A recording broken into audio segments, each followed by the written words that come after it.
কিছু সমাজে আজকে পরিস্থিতি কত অবনতি, আপনার স্ত্রীকে আপনি একা ছেড়ে দেন, এটা কি করে সম্ভব? আবার আপনার আত্মসম্মান আছে, আপনার ব্যক্তিত্ব আছে, এটা আপনি দাবি করেন কি করে? দাবি করার কোনো প্রশ্নই আসে না। যদিও মার্কেটে নিতে হয় না যায়, সেটা আমি বলতেছি না, আপনি সাথে করে নিয়ে যাবেন।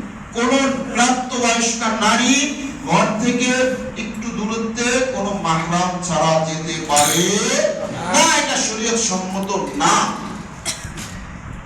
সাজা হারাম, সরাসরি হারাম। অতএব কোন ব্যক্তি তাদের স্ত্রী সন্তানকে বান্ধবী সহ, আপনার মেয়ে আপনার সাথে মার্কেটে যেতে চায় না, মার্কেট প্রয়োজন নেই, আমি যাইনি দিব, তুমি ব্যবহার করবে।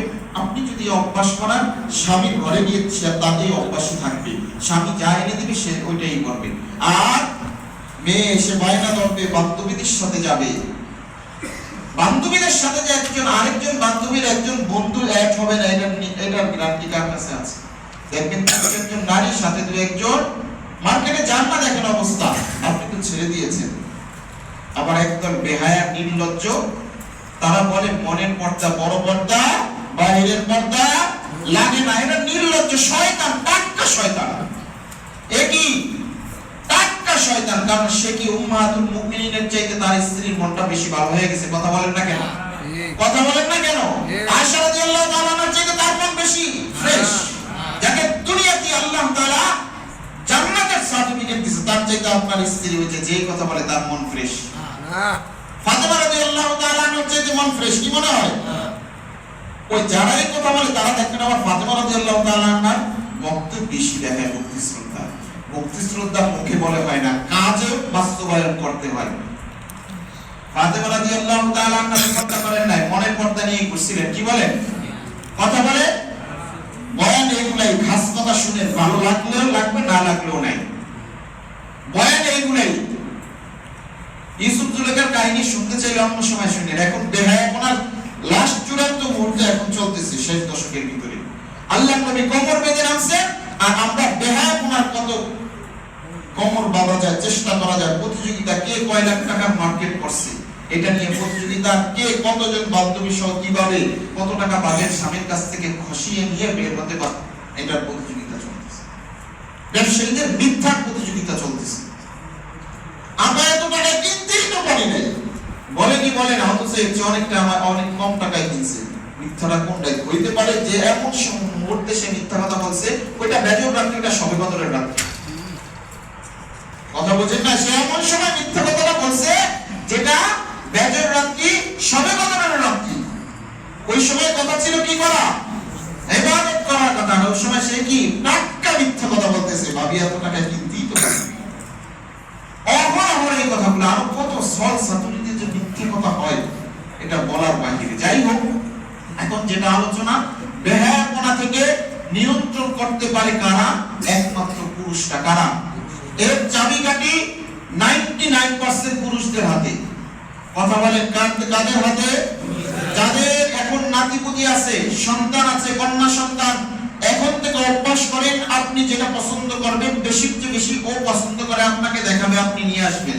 তাহলে এই নেই যখন তার স্বামীর ঘরে যাবে, স্বামী যা এনে দিবে সে ওইটাই পড়বে।